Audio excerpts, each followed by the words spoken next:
I first met Pat Roy soon after I arrived here at the University of British Columbia. Goodness, in 1970 I arrived, and Pat had done her PhD thesis under Margaret Ormsby, as I was to do. I met Pat pretty soon after I arrived, and got to know her well over the years. I remember her actually commenting later on that when I got here to be a graduate student, I looked really young.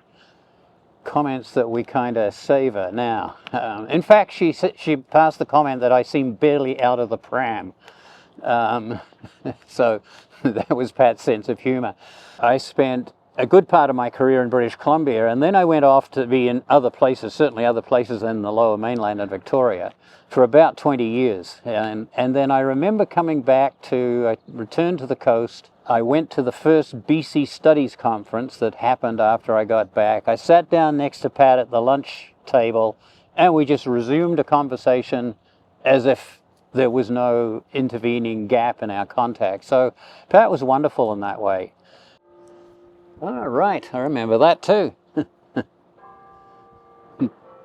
Do we want to get that for ambience?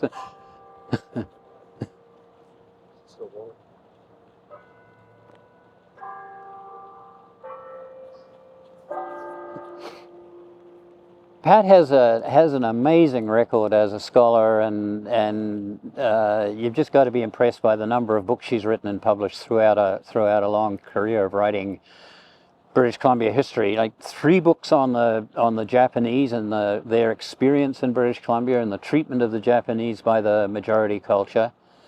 Political biographies earlier on in her career, the biography of Richard McBride, who was Premier of the province during the boom times in the early 20th century. And then most recently, quite recently, a biography of John Hart, which I really enjoyed reading because I had written a biography of Duff Patullo, who came between those 2 premiers, and John Hart was Patullo's Minister of Finance, and kind of kept the provincial books in order throughout difficult times, and then also became the leader of really the first coalition government in British Columbia in the 20th century anyway, and really set a pattern for BC politics of coalitions at the one end of the spectrum and the CCF NDP at the other, and politics going back and forth between the two.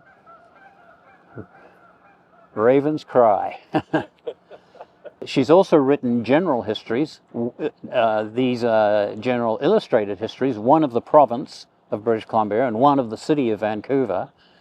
And those general histories, a lot of people think they're easy, but they're not. It's a matter of assembling a lot of material and then distilling out what's really important and what people are going to be interested in. So those are histories designed to reach a wider audience, which it's a good thing when historians do that, and not all do it.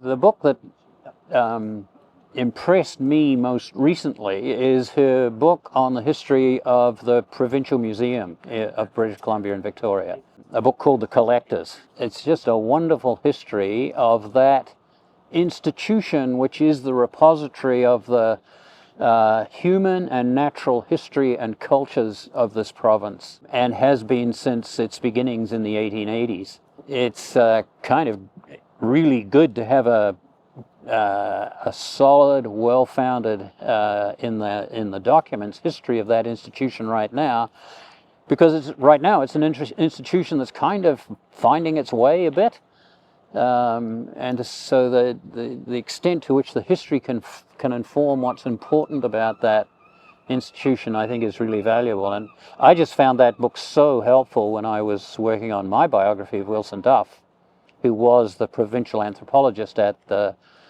museum through the 50s and early 60s. And Pat's book was such a help, and like all of Pat's history, so firmly grounded in the evidence. Like, Pat taught at the University of Victoria, but deliberately I think she lived quite close to the Legislative Library and the archives in Victoria. And she's just spent hours and hours and hours of time going through the records and basing the history on the record. She is a firmly evidence-based historian.